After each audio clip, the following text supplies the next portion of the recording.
Hello everyone, welcome to my channel. তোমাদের আবেদন ছিল 2025 সালের ভূগোল বিষয়ের 3 and 5 মার্কসের সাজেশন দিন। সেই মতো আজকের সাজেশন নিয়ে তোমাদের সামনে হাজির হয়েছি। আজকের সাজেশনের যে প্রশ্নগুলি তুলে ধরবো সেই প্রশ্নগুলি থেকে প্রায় 100% তোমরা কমন পাবে।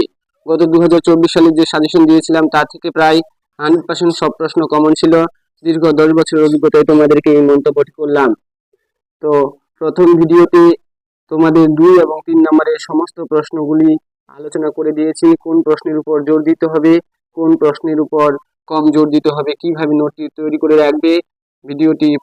প্রথম ভিডিওটি না দেখে থাকলে অবশ্যই তোমরা ভিডিওতে গিয়ে দেখে নেবে। আজকে আমরা দেখে নেব 5 নম্বরের প্রশ্নগুলি পাওয়ার জন্য দল দেখতে পাচ্ছেন ফারুক স্টাডি ইউটিউব চ্যানেল অবশ্যই সাবস্ক্রাইব করে রাখবেন। এরকম ভালো ভালো গুরুত্বপূর্ণ ভিডিও পাওয়ার জন্য, সাজেশন এবং নোটস এবং সমস্ত ধরনের আপডেট পেতে ফারুক স্টাডি চ্যানেলটিকে অবশ্যই সাবস্ক্রাইব করে রাখবেন এবং লাইক ও কমেন্ট দিয়ে আপনাদের উপস্থিতি জানাবেন। আজকের যে প্রশ্নগুলি 5 থেকে 6টি প্রশ্ন দেব, সেখান থেকে প্রাকৃতিক ভূগোল থেকে 4টা প্রশ্ন কমন 100% আসবে। 4টার মধ্যে 2টি লিখতে হবে, 2টা প্রশ্ন লিখতে হবে। 4টা প্রশ্ন আসবে, 4টার মধ্যে 2টা উত্তর করলেই 5 গুণে 10 নাম্বার। এখান থেকে যে প্রশ্নগুলি বলবো সেই প্রশ্নগুলি 100% কমন পাবে তোমরা। প্রথম প্রশ্ন বলা হয়েছে, ধারণ অববাহিকায় নদীর ক্ষয় ও সঞ্চয় কার্যের ফলে সৃষ্ট ভূমিরূপের সচিত্র বর্ণনা দাও। অর্থাৎ নদীর যে ক্ষয় এবং সঞ্চয়, এই নোটটা পড়লে নদী থেকে প্রশ্ন 100% আসবে। লেখা আছে 100% নদী থেকে প্রশ্ন আসবে এবং যে প্রশ্নটি প্রথমে দিয়েছে সেই প্রশ্নটাই প্রশ্নপত্রে প্রথমেই পাবে। ধারণ অবহিত নদীর ক্ষয় ও সঞ্চয় কার্যের ফলে সৃষ্ট যে ভূমিরূপ রয়েছে, কি কি রয়েছে? ক্যানিয়ন, গিরিখাত, জলপ্রপাত, মন্থকূপ, প্রপাতকূপ, প্লান্সকূপ বা প্রপাতকূপ, এগুলো যে কোনো তিনটি, অর্থাৎ এখানে ক্যানিয়ন, গিরিখাত এবং জলপ্রপাত, এই তিনটি ভূমিরূপ সচিত্র সহকারে তোমরা খাতায় নোট ডাউন করে রাখো এবং মুখস্থ করে ফেলো, যেন পরীক্ষার খাতায় গিয়ে কলম আটকাতে না হয়। ছবি সহ তোমরা নোটটি তৈরি করে নেবে। আসবে পরীক্ষায় এই প্রশ্নটি। তারপর 2 নম্বর দাগে বলা হয়েছে, পৃথিবীর জলবায়ুর পরিবর্তন সুন্দরবনকে কিভাবে প্রভাবিত করেছে তা লেখো। এটাও পরে রাখবে, আসার সম্ভাবনা রয়েছে। তারপর 3 নম্বর থেকে যে প্রশ্নটি আছে সেটাও কিন্তু আসবে, হিমবাহের ক্ষয় কার্যের ফলে সৃষ্ট ভূমিরূপগুলি লেখো। হিমবাহ জলদ্বারা মিলিত কার্যের ফলে সৃষ্ট ভূমিরূপের চিত্রসহ বর্ণনা দাও। এই যে 2টি প্রশ্ন দেওয়া হয়েছে, এখান থেকে একটা প্রশ্ন থাকবে আর ধারণা হবে নদীর ক্ষয় সঞ্চয়ের মধ্যে একটা থাকবে। তো 2টা প্রশ্ন তোমরা অবশ্যই ভালো করে পড়ে যাবে। তারপরে জোয়ার ভাটা 3 নম্বর চ্যাপ্টার থেকে প্রথম যে 4টি প্রশ্ন আছে সেই 4টি প্রশ্ন প্রথম চ্যাপ্টার থেকে দেওয়া আছে, বহুজাত প্রক্রিয়া ও তাদের দ্বারা সৃষ্ট ভূমিরূপ।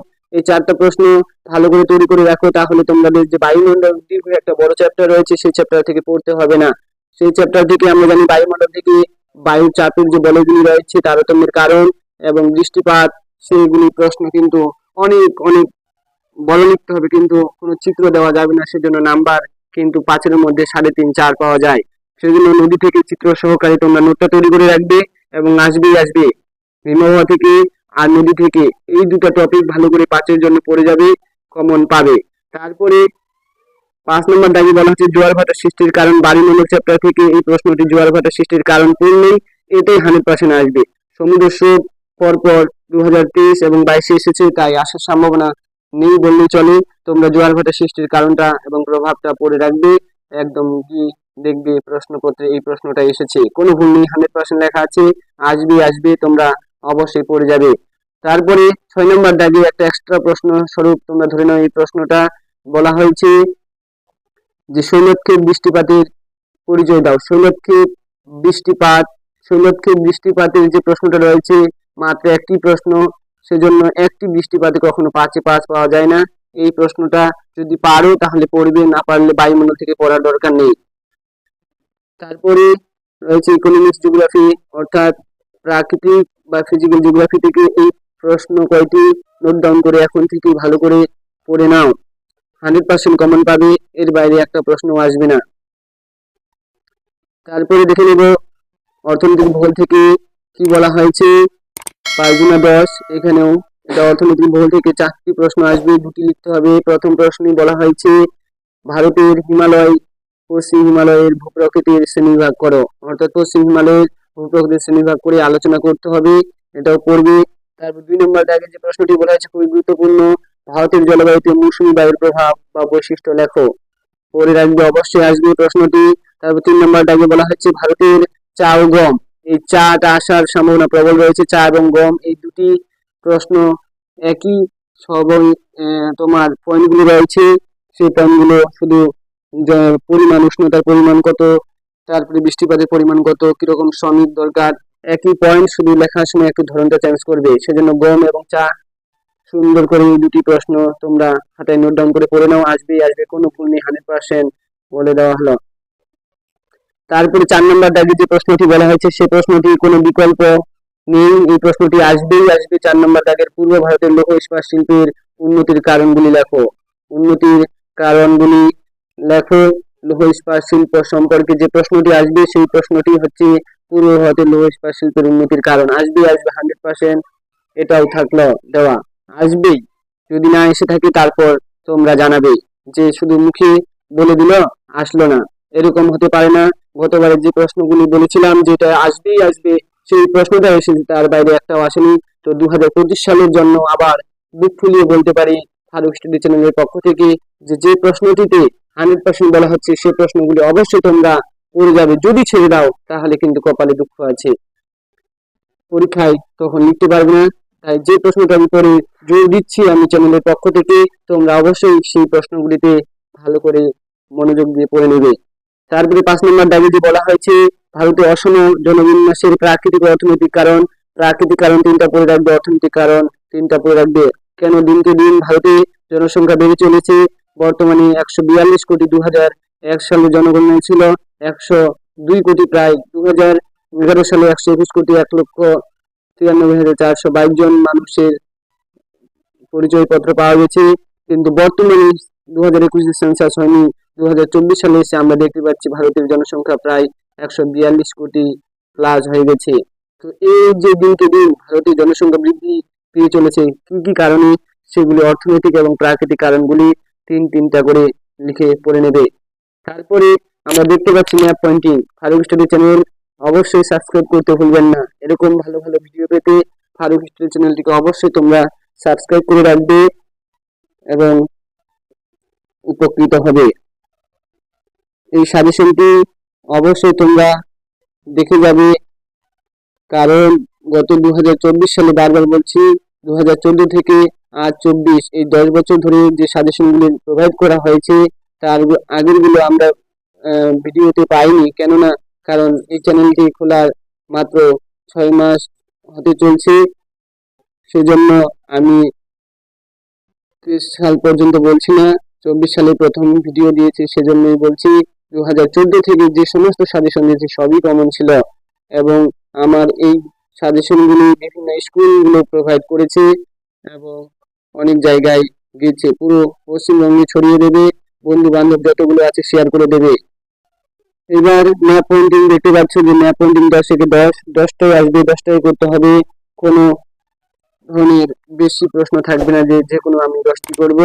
যেগুলো তোমাদের সামনে তুলে ধরবো সেগুলি থেকে অবশ্যই তোমরা কমন পাবে।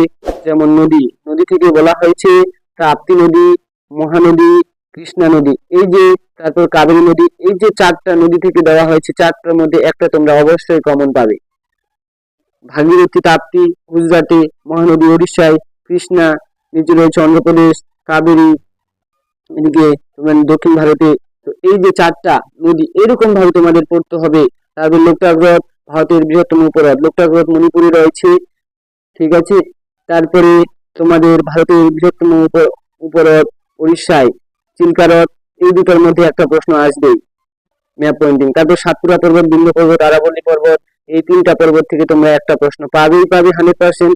তার বছরে 2বার বৃষ্টিপাতযুক্ত অঞ্চল, ভারতের সর্বাধিক বৃষ্টিপাতযুক্ত অঞ্চল, এটা হচ্ছে করমণ্ডল উপকূল, বছরে 2বার বৃষ্টিপাত হয়। ভারতের সর্বাধিক বৃষ্টিপাতযুক্ত অঞ্চল যেটা পৃথিবীর মধ্যে সর্বাধিক রয়েছে সেটা হচ্ছে মেঘালয়ের রাজধানী শিলং থেকে 55 কিলোমিটার দূরে মৌসিনরামের চেরাপুঞ্জি, সেই জায়গাতে সব থেকে বেশি বৃষ্টিপাত হয়। তো এই যে ম্যাপ পয়েন্টিং এর নামগুলো বলা হলো সেগুলো 100% তোমরা কমন পাবে। এইবারে পরের পেজে দেখে নেব। পরের পেজে বলা হচ্ছে ভারতের বৃষ্টির ছায়া অঞ্চল শিলং, তো মেঘালয়ের রাজধানী শিলং, সেই জায়গাটা চিহ্নিত করতে হবে। আর বলা হচ্ছে ভারতের কার্পাস গবেষণা কেন্দ্র, ধান গবেষণা কেন্দ্র, কফি গবেষণা কেন্দ্র, ইক্ষু, এই কয়টার মধ্যে তোমরা একটা কেন্দ্র অবশ্যই পাবে কমন।